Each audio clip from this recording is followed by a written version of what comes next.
But what we're doing is we're building bridges from where we are to where we need to go so that others who come with us and then behind us will be able to cross those bridges to the next stage of the work.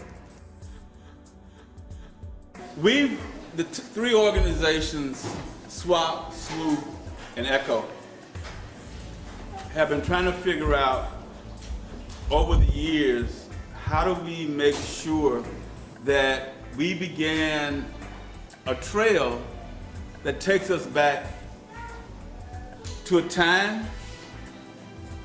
when the unity between our states and our people was there, and it was there because it had no choice but to be there. What's happening here is that we become Mexico, we select our own representatives for government, we fly our own flag, and all of a sudden, 15 years into being free, after 300 years of domination, in 15 years, the white Anglo-Saxon Protestants that had been allowed by the Spanish Empire to settle in Austin, Texas, settled with slavery, with slaves. They brought slaves. And so they began to organize a revolt against Mexico to make Texas a slave republic because they wanted to preserve slavery as a so-called institution. The U.S. provoked the war with Mexico and immediately invaded Mexico and made Mexico surrender in the Treaty of Guadalupe Hidalgo in 1848 and actually took away half of the northern territories. Of course, there's a question that those territories in the north were indigenous lands to begin with. So it wasn't like, yes, we lost them in terms of Mexico, but the indigenous people had lost them originally from the very beginning, no? So as soon as that happened, and since then, we became U.S. citizens, not because we voted for it, but because of the invasion of Mexico and the war. So that's when we say we didn't cross the border crossed us. They shifted the border and we ended up over here. The main message is we want to send a message to Obama that we are uniting as black, brown people and with the people in Mexico, and we want to make sure that he tears down the border wall. Hey, Obama, what do you say? We don't want a wall on the border, no way. Power people, power, people, power, people. power. When I say justice, you say now, justice. Now, now. But if we're talking about true freedom, none of us are free until all of our sisters and brothers are free. They pull down one wall and then build another one. It's what they do. No, so in June 19th, 1865, when the word got to the slaves over here in Texas, here, this is where when they were freed, this is where they congregated. They congregated around this oak tree here, and this was back in 1865, you know. So this is a very old oak tree, and it's a historical oak tree. What the Hondo Empowerment Committee is going to do is that we're going to request that they, with the Texas Historical Commission, that they clean up here and they put up a plaque out there identifying this area. Over here also we have the Cottonwood Cemetery just a little bit up the road.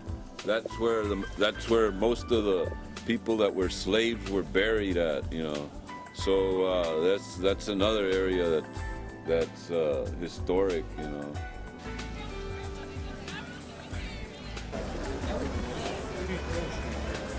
Where you stand here is the community brainchild beginning in 85. Since 85, we've been working on creating an educational site, which happened to come to be the Ethics Center, Emmett Till Historic Intrepid Center, Ethic. Here we have the place where, as I said, the fan came from that was tied around the neck of Emmett Till when he was dropped into the waters. Now I know why the civil rights movement was sparked through this incident, because he was a young African American that was brutalized. He was out here having a good time visiting his grandparents, and he wasn't here to hurt anybody. He was an innocent young teenager. This just goes to show the history here in the United States, how, you know, the Ku Klux Klan and a lot of these racist white people had so much hate against a race, and that is why we're here as Latinos, creating the solidarity with the civil rights movement. Us in the Chicano movement, we had many incidences exactly in the example of Emmett Till, where many of our sisters and brothers were also brutalized and killed by white racist supremacist groups.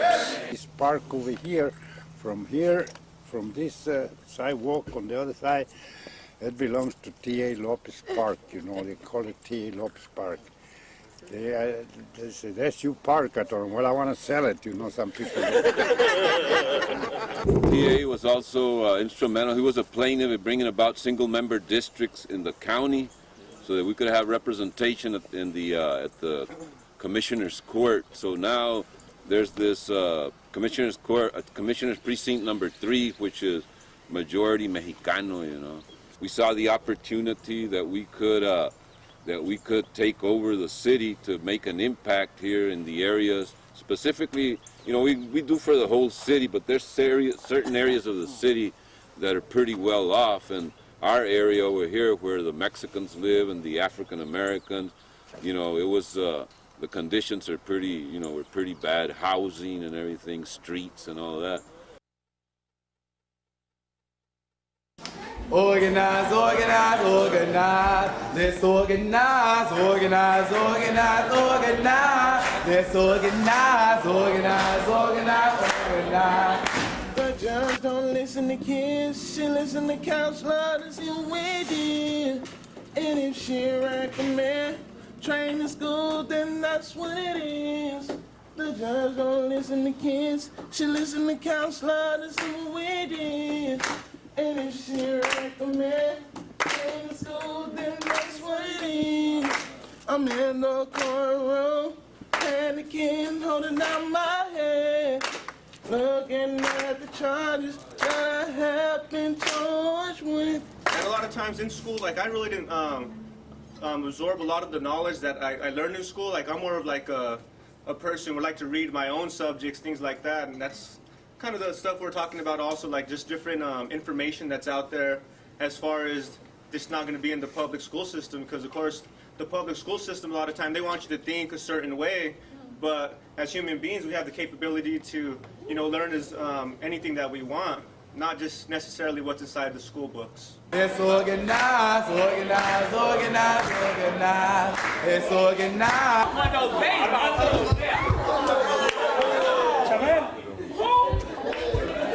Melvin.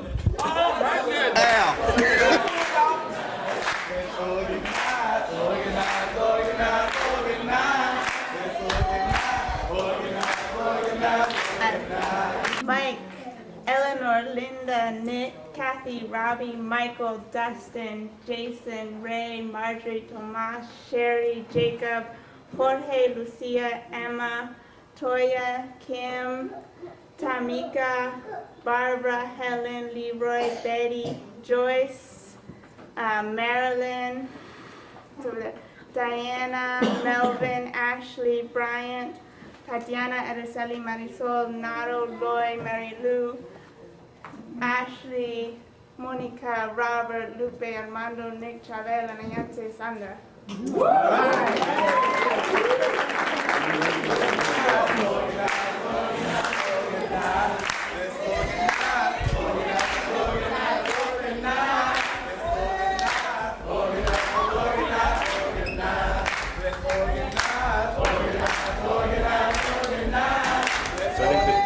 We have the potential to have power with as organized communities, which is a very different kind of power than power over or institutional power. But yeah, let's not forget that a key component to an oppressed community is the fact that they don't have institutional power.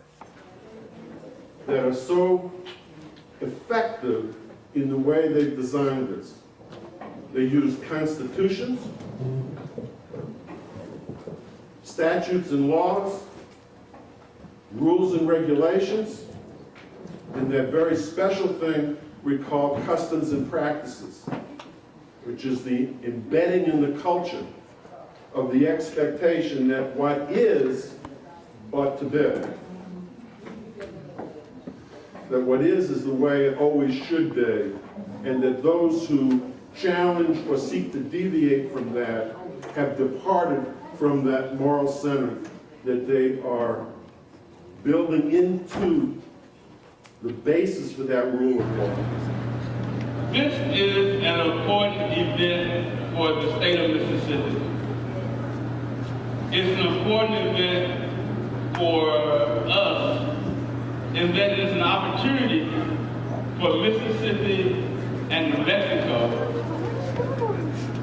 to be together and work.